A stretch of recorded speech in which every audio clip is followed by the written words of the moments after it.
Welcome to Season 3 of the Knack for Business podcast. Over 390 episodes strong, we're here to ignite your entrepreneurial spirit with fresh insights, networking gems, and creative strategies that elevate your game. From an audience perspective, are you wasting your time trying to convince the wrong people to buy into your company culture and burning out in the process?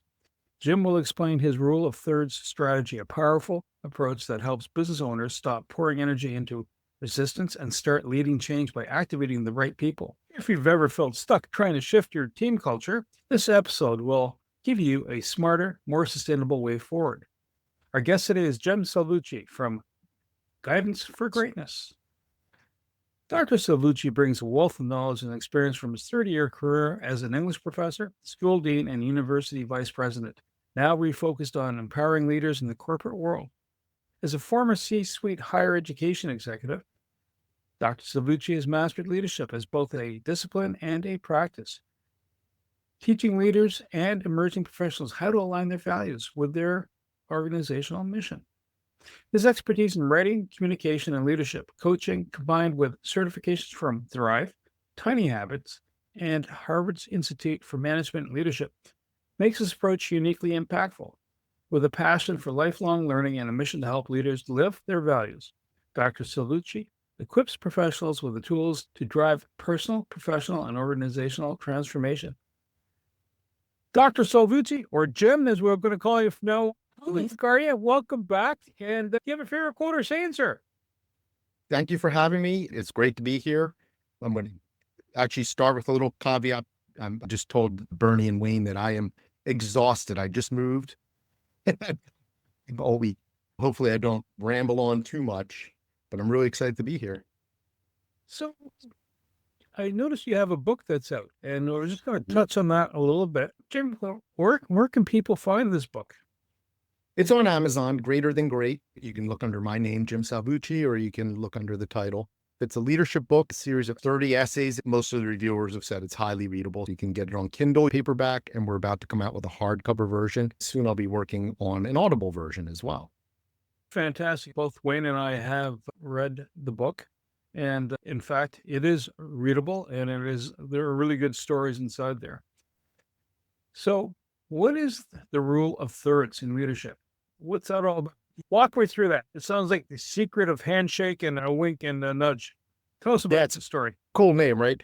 But it's a little bit misleading. It really should be called the rule of threes. It just doesn't sound as cool. The rule of thirds is about how to affect positive change in a culture, in a group. It usually kicks in when the group's around 20 or so, could be less. Groups tend to fall into three categories, the members of the group. And they're not actually thirds, which is why the name's a little misleading. The numbers can vary, the percentages, the proportions can vary, but there tend to be three groups. I actually developed this idea from my teaching when I was a college professor. I discovered this was happening in the classroom, and I learned where to direct my energy as a result. I didn't really think about it formally until I became a dean and then a vice president at universities. I started thinking how to apply what I learned as a teacher to my leadership. And so the rule of thirds developed from that. Essentially what it is, there's three groups. There's one group that I call the true believers. These are the people who really buy into what you're saying and naturally go along with you. There's another group I call the recalcitrants. These people are the opposite. They're against all change, against whatever's happening. They're negative drags in the culture. The more dysfunctional the culture, the larger that group will be. And then there's what I call the muddy middlers. Those are the people on the continuum between the recalcitrants and the true believers. They can land anywhere in between there.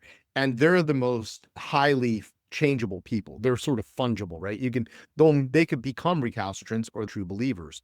And so those are the people you want to bring along and buy into your culture. The rule of thirds has leaders focus on the top group, not the bottom. People tend to want to bring along the recalcitrants when there's a change coming or when, people are a drag on the culture.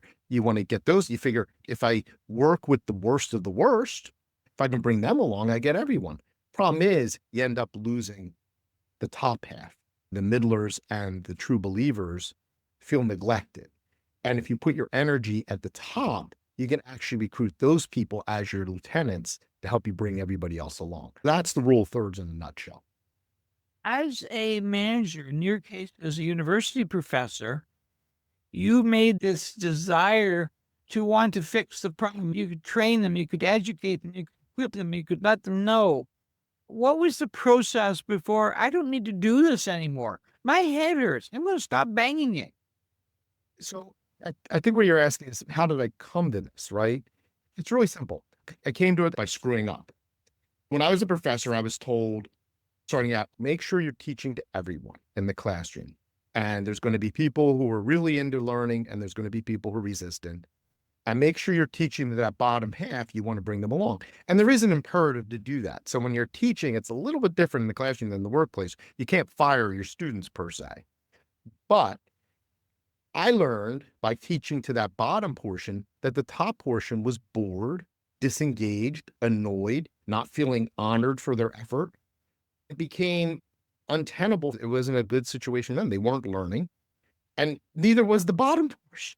I was wasting a lot of time trying to engage them, trying to win them over. So what I started doing was, I didn't teach just to the top portion. I didn't teach over everybody's head, but I made it desirable to be in that top group more than just grades, like a cultural thing. Being in that top group makes you feel good, and you want to feel good in the classroom. That doesn't win over a lot of the recalcitrants, but those people in the middle who could go either way, it wins them over. That's what I learned. That's how I came to this. This was largely intuitive, right? Over years, this evolved. It wasn't until I became a hired executive that I started thinking about how to move faculty and staff along, how to get them to buy in. And I started noticing it was the same pattern. And then I applied the same techniques. So the folks in the middle that can weather vane left or right, when you go to change the culture in the company, and I'm going to assume it's almost like if you have a bell curve, but you're shifting the bell curve to the positive end, the positive spectrum where you want it to be. Is that a fast thing? Is that a slow thing? Is that size dependent? Does size matter? Or is it like you got three people and you got one that's ticked off with you, one that's like, yeah, maybe. And the other one's like, oh, baby. And then you're trying to shift them over. Yeah, there's no absolutes here in terms of speed or approach, because it's cultural, right? It can vary wildly. It probably wouldn't be three people. Like I said, it really kicks in 20, maybe 15 people, right? You start seeing this pattern emerge. It could be smaller, though. The speed is really dependent on who the leader is, how dug in the middlers are, right? Are they kind of committed to being in the middle? How good the true believers are, and the culture you're trying to build. I encountered this a lot when I inherited cultures, right? And that was really where I could affect change. I came into a new position as a vice president at a new university, or even when I became a dean, I inherited faculty. I was a founding dean, and I had to cobble together faculty from all these different departments to create a school. So I inherited the people. I didn't get to choose them as an absolute. So the culture kind of was existing in its own way, and I was affecting the change. It was a little bit slower than I would like, and most change in higher ed is glacial, but a lot faster than most change in higher ed, because the people in the middle often really just wanted to see a way to become true believers. And so it happened, for me fairly quickly. But you really have to concentrate on getting those true believers to truly buy into what you're doing and let them know what you're doing. The transparency is key here too. Directness. You said that the middling really wants to be taught to be a believer. Tell me that again. I like to hear it again. Yeah, they're in the middle because they don't want to be recalcitrants. Think of the recalcitrants as the jerks of the workplace, right? These are the people that they're like, I'd rather not have them around. They don't want to be like that. And so when you honor them, when you hear them, when you recognize them for being people who can change and become better, and you put energy into that, by and large, they want to excel. They just need that reward. And I'm not talking carrot and stick. I'm talking about the sort of intangible reward of, you want them. You're making it clear you want them to be true believers. How do you know when you've actually lost your believers? What's that sense in the universe that you've actually sent them away accidentally? Your true believers, everything sucks. It's a horrible place to be. I mean, you're deep in dysfunction. You're probably not a very effective leader, and you're going to have a really hard time from now on. Your culture is toxic.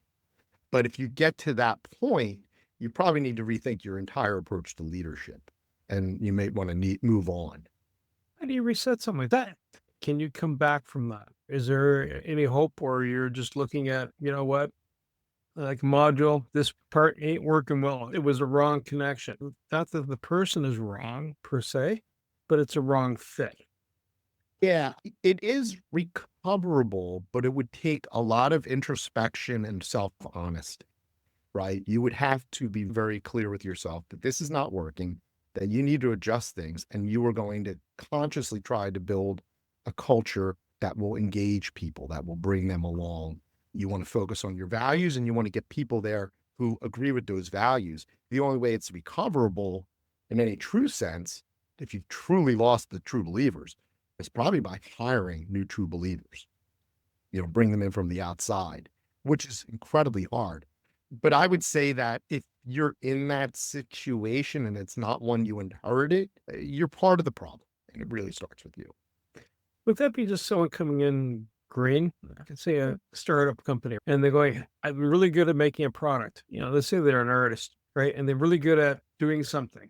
In different movies about fashion, the boss really has that chic sense of taste and knowing where the population is.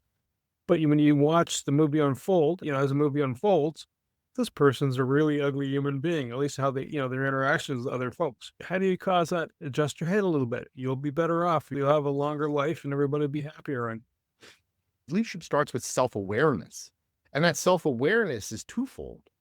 Part of it is your own analysis. You can do a personality test or something like that. I'm not a big fan of personality tests, but they work largely because it's you telling yourself who you are, but also finding out who you are through other people, either by directly soliciting them in some safe environment where they can be honest, or just carefully observing how people behave around you. If you walk into a room and everybody's talking and they clam up the second you set foot in the room, you might want to think about done to cause that situation, and that needs to change. So like all leadership, it starts with self-awareness. Some recalcitrants are also cowards. They will tell everybody in the room what they think about Dr. Jim, but they don't tell Dr. Jim. What are the tells that you have a recalcitrant on your team? Oh, they can vary, but they're usually the people who are least engaged. They're the last ones to volunteer and the first ones to throw bombs. They're the ones who show up to the meeting late or just on time, or show up real early and act pissed off the whole time. When I first became a dean, like I said, I had to cobble together all these different departments. And I had 3 faculty members, all older than me, who had been there longer than I had at that university. And their names all started with A. So I called them 3 A's. 2 of them we'd have, like, I can't remember how often we met, maybe once a month or a couple times a semester. I'd bring together my whole school. I had 30 some faculty, and I put them in a big, have tables arranged in a giant square. So we were all facing each other and you'd have conversations. That's how I was trying to build the culture in this very open room, with all this glass. It was very symbolic. And 2 of these A's started coming in, and during the meeting would open a book and read during the meeting. Why were they doing this? The signal was that they were too smart for any of this, and they were more dedicated to their teaching and scholarship than to this bureaucratic nonsense of meeting and building a culture, which of course is idiocy. They were part of the culture and extremely dysfunctional parts of the culture, and they dragged everybody else down. And so what do you think I did? I'm going to ask you, Bernie and Wayne, what do you think I did in reaction to these guys reading in the meetings? I'm going to suspect, if you're not trying to have an adversarial moment, because if you have, it's not to put your thumb on them. It's to have them offer some sagely advice or an opinion that makes them give an opportunity to look good, or it's their choice. They live by the sword or perish and cleanse themselves on top of the sword. And I'm going to hazard the guess that, unless of course you're not looking to retire that moment, they'll offer something positive or neutral. That's a good guess. Wayne? I will tell you how I do it. Do you have something interesting you're reading you can share with the group? Not saying that's the right thing, but that's what I would do. I did nothing. I did absolutely nothing. I didn't say a word. I didn't acknowledge them in any way, shape, or form. I had tried in the past, Bernie, just so you know, I had tried actually engaging them like that. They were onto that trick. And it just shut down. They didn't start out reading. This is maybe 2 meetings in or something. They just started playing this game. I decided not to call them out like that, Wayne, because these guys were accomplished pot stirrers. I just gave a TEDx talk a few weeks ago and I was talking about pot stirrers. These are people who just cause chaos. If you engage them in a way that gives them any sense they can act out, they're going to cause problems. By reading the book, they were drawing attention to themselves and people were looking at them awkwardly. By ignoring them, they became irrelevant, which is what they didn't want. Now, I happen to know these 2 clowns from when I was a faculty member, so I knew what drove them. They wanted to be relevant, important, recognized, and honored. And I wasn't going to give them that because they had nothing to be honored for. They were acting like children, passing notes. So I did nothing. And by doing that, everyone started ignoring me. The second time they did this, a few very new faculty members, young, 20-something, gung-ho, all, bright-eyed, bushy-tailed faculty members, actually came up to me and said, why aren't you doing anything about them reading? I said, tell me this, would you ever act like that? No. Why not? Because they look like jerks. And I said, that's why. And they went, oh. I was teaching the younger faculty not to be like that. These people look like jerks. They're acting like jerks. Nobody's paying any attention to them anymore. And this went away maybe 3-4 times they did this, and then they stopped doing it. And then they actually became a little more engaged in the meetings. One of them stopped becoming a recalcitrant. He moved to the middle. One of the 3, the other 2 stayed recalcitrants and good riddance right through the bitter end. But I didn't want to give them that. So I gave them nothing, absolutely nothing. And that's when I learned the disciplinary tool of taking away people's toys too. When someone has something they really like in the workplace, and I'm not talking this physical object, but like one of the guys used to run this really bad conference every year that involved like 3 students. It was a waste of time and money on the campus. And I just stopped him. I told him he can't do it anymore. I said, you're not allowed to do it anymore. We're not funding that. Tough cookies. And that made him feel important. This is the one who moved to the middle. He got that message loud and clear. I did that with a few people. But yeah, don't indulge it. Don't indulge it. It almost sounds like the key element here is ego, their ego and your ego. Mm-hmm. And, it's like, I spit in your face. No, I spit in your face. And it goes back and forth, the tit-to-tat. And it's like, one is when kudos to ignoring it because you're not adding fuel to a fire that doesn't need to be. That's really interesting. Do you find that depending on the task, people will come together, on a mundane, well, typically what we would consider mundane, everything would be fine. But if the house is on fire, everybody rallies. So if you've had the 2 A's, you're gonna have to remember that expression. Hey, I've got 2 A's over here. No, I've got 3. Hang on. I'll see you with another 4th A. But do you find that people rally when there's a critical circumstance that imperil everybody? I mean, recalcitrants. Sometimes they're the ones who started the fire. I had 3 A's. It was just 2 of them to pull this stunt.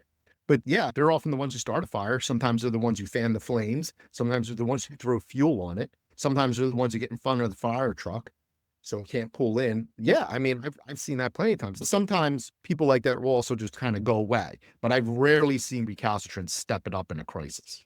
Rarely. You mentioned TED Talks. They're an amazingly powerful tool. And every now and again, you see someone who is great. As a speaker, walk me through. I want to do a TED Talk. It's more than a whim. I'll practice. I'll apply. Walk me through wanting to do a TED Talk to doing a TED Talk. That's like 80 steps. Walk me through it. First off, TED is invitation only. TEDx, you apply for. And there's dozens of these every year all over the world of various sorts. Some are geared toward youth. Some of them are particular to a university, that kind of thing. A lot of time they're community-based. They present a theme, you apply and present the theme, and the way they vet you can vary wildly. I worked with a coach in Canada, Bobby Umar, Umar. And if people are interested, look up Bobby, tell them I sent you. Tell Bobby you learned of this through me. He's a wonderful coach with this. He's presented TEDx several times. He's turned down invitations to do TEDx, but he really knows this process, and it's all soup to nuts. A lot of it is starting off with your life story, because it's what makes TEDx so powerful is that you're telling the story, and ideally that story is personal, or a piece of the TEDx talk is personal. And so Bobby starts you by writing, he has you write an outline of your life, a bullet point outline. Mine was 38 pages, which he was a little put off by, but I went into great detail. He identified things that could be used in a TEDx talk, and one of those became my TEDx talk. It might even become the theme for my next book. It's a really powerful process, especially working with a coach like that. And it was group coaching, so we're also working together with other people, helping each other out. And then you apply, and how you apply and what the process is from there can vary wildly. My application, I didn't present a topic. I had to answer some questions in a video, and they auditioned me to see if I could do a TED Talk before I even proposed a TED Talk. Other places you have to go, you have to get the proposal through, and then they'll kind of audition you. When you're communicating as a leader, one of the things we've heard from previous podcast guests, you always frame your conversation to your audience. So if you're dealing with finance, you talk finance. You're dealing with tech, you talk tech speak.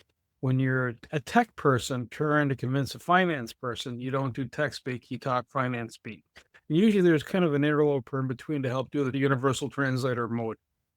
Do you find that some people either acquire the skill, or they have to have another person, perhaps a coach, to help shape the communication so that it flows better? Both, right? People are different. Some people are natural communicators. They're good at surmising. They're often very good listeners too, which is a big part of communication. They're good at surmising what their audience needs. I think the last time I was on, I talked about the 3 elements of communication, which are, you need a message that's values-based, it's worth delivering. You need to be clear, which is the most important thing, but you also need to have a known and willing audience as best as possible, right? Like here right now, I don't know exactly who's listening, but I assume it's somebody who's interested in this topic. I know something about the audience, and they're willing because they're still listening, and please continue to listen. But, that's important too. So that's where that those last 2 pieces, the clarity and knowing your audience, that's where adjusting for different types of audiences, use your example, tech to finance, finance to tech. That's where that comes in. That's a skill that can be developed individually or with a coach. Some people might need a coach, but it's definitely developable. And what you teach and what you've learned, what are the blind spots in leadership that everyone trips over, perhaps even you did 20 years ago, that you can share with us? I think Bernie said it earlier, ego. I have a saying, ego is the biggest obstacle. That self-awareness helps you get rid of that. No one eliminates it entirely. In fact, if you did, you'd be dead. I have a saying, take your ego in a sack and throw it in the river. The good news is you won't drown it. It'll be a little soggy. It might be a little humbled, but it will instantly be back. Your ego won't go anywhere. Don't worry about it. But you need to kind of suppress your ego.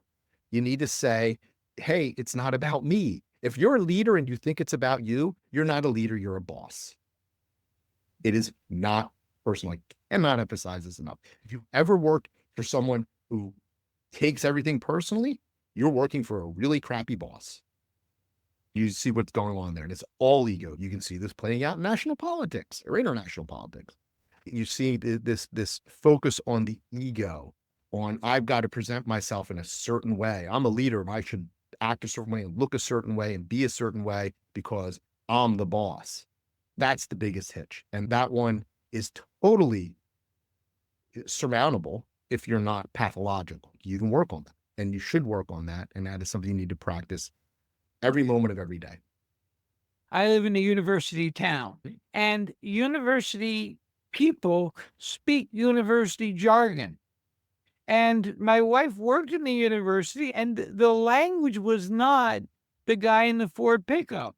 But your book is approachable without having a bachelor's degree.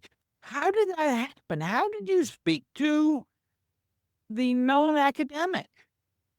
Great question. By screwing up, there's two types of professors. Ones who focus primarily on research, ones who focus primarily on teaching, and ones who are kind of a hybrid, right? You go to a large research institution, you're talking about Queen's University in Canada. That's a pretty big research institution. Most Canadian institutions are focused on research over teaching. When you live in that world, your entire world is what you study. That's what you've done for decades. That's why you were hired. That's why you got tenure. That's why you're rewarded. Everything is that. That's why you have trouble talking to normal people. People who aren't in that field can't even talk to each other sometimes. That's not a character flaw, because it's literally the world they live in. I was a teacher primarily. When you're teaching, I mean, I used to teach like way up here, like way up high, and my students were just baffled. That doesn't mean I dumbed it down, but I found ways to make what I was saying more approachable. When I did dumb it down, that didn't work at all. When I was teaching to the recalcitrant students, that didn't work at all, because nobody came along with that.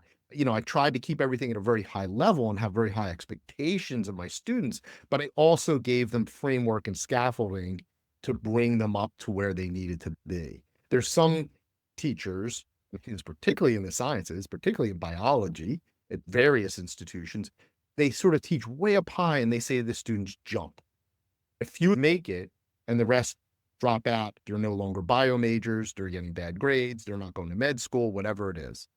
The problem with that is those people who jumped were ones who could have actually taught themselves, as you just left them alone with a book in a room. My goal as a teacher was always to bring as many students as possible, not to dumb anything down.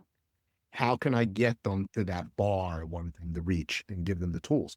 So that has infected my writing. The way I write as I speak is very direct. I'm often told I'm a straight talker, whatever that means. And that is the way I communicate, because that's what I had to train myself to do, an effective teacher. And I wasn't a great teacher, by the way. I really wasn't. Do you find that there's a particular industry that's in true dire need of understanding this, or is it universal and some particular companies get it? Other companies, same industry, they're in dire need of, tweaking. The answer is yes. I suppose it can vary from company to company, industry to industry. Can I name an industry that needs this desperately? Higher education. Desperately, horrible communicators, internal and external, which is why they're in so much trouble in the United States right now. I mean, some of it's, from the outside, but they've opened themselves up to that because they haven't been good at communicating. They're called elite, right? And they are elite, but there's ways of being elite without being elite, if you know what I mean. There's ways of doing elite things, but not talking down to people and not isolating people and, being a closed system. Higher ed needs to learn to communicate better. Higher ed in the United States, and I believe in Canada as well, is in a leadership crisis, which is why I'm no longer in higher ed. I refuse to participate. So what you're basically saying is if you act like a snob and everything's beneath you, you'll never win support from those that you need. Okay. All right. That makes pretty straightforward. When you're starting out or you're a freelancer or you're dealing with contractors, how do you manage that? Because, if you have a student, you have some sway over their universe. If you have an employee, it's wages. How do you hold sway over other people? How you communicate, like even us talking right now. You're a guest, Quinn and I are hosts, but how do we hold sway and do it well if we're starting out? Yeah. First off, this is so important. If I haven't emphasized it enough, forget them. Unless they're actually causing damage, right? They're dysfunctional, sabotaging things, bullies, something like that. Don't worry about them. Don't try to win them over. And if they're doing that other stuff, get rid of them or isolate them. I was dealing with people with tenure, so I would isolate them. But when it comes to contractors or freelancers, you've got all kinds of sway. Don't hire them or don't hire them again. You're not stuck with them, and you have tremendous sway over them. If they're not doing what you want, get rid of them. So you would have to have a fair number of contractors and freelancers interacting to create a culture. I can imagine a scenario where even a solopreneur might have a situation like that. The rule of third strategy is really a culture change strategy. If they're recalcitrant, get rid of them. A large group of our listeners bring up that they'd like to write a book. And 9 times out of 10, that's where that stops. And one thing that as far as I'm an author, but one thing that I want to deal with is you have 30 essays, quite proud of 30 essays that are technically a book when you start out with this great overview, and yet you made it readable and approachable and doable, and you had the subject matter. How do you deal with people that think they have to write the fountainhead or Atlas Shrugged to get the thoughts down on paper? Yeah, first off, I love writing. Okay, if we weren't having this conversation right now, I'd be writing. That's one of my favorite things. I write a weekly blog and podcast. I do an essay every week, which was the genesis of all the essays in the book. All of those originated as a blog piece that I also read as a podcast. A lot of them were changed pretty heavily for a variety of reasons for the book, but that's where they started. So at this point, I've been doing this for 4.5 years. I've got like 250 essays that I can choose from. I went through the essays a long time ago and categorized them into 4 categories. When I was selecting essays for the book, I just got a healthy dose of each category. The book is divided into 4 sections, and those are the 4 categories. There's a lot of essays I would love to have included. I didn't. There's a couple I included. They're not my favorite essays, but I thought the information was important. I thought what I was saying linked up with other essays really well. A lot of it was just being systematic, but how do you start? By starting. There's no other way. Start writing for yourself. I wrote for myself for years and years and years. And then I just started writing, saying, well, yeah, I'm going to put this out in a blog and see what happens. And nobody came and arrested me or beat me up or anything. When I realized that I wasn't going to be physically harmed by doing it, I continued. So after you bought that book, Greater Than Great, and you want to find out more from Dr. Jim, how do we get a hold of you? One thing you could do is you can go to my website, guidance4greatness.com, which is easy enough, all one word. You can look me up. You can email me directly, jim@jimsalvucci.com. You could also look up my Substack, which is jimsalvucci.substack.com. And my Substack's called On Leading with Greatness. The word great comes up a lot in my stuff. I guess that's my brand. And those would be 3 key ways to do it. I want to say thank you to Jim Salvucci, my co-host Wayne Pratt, and you, the Knack for Business listeners. If you're finding this intriguing, if you're finding you want to know more about the book, it is Greater Than Great. It's on Amazon. The details of the link will be in the show notes. What?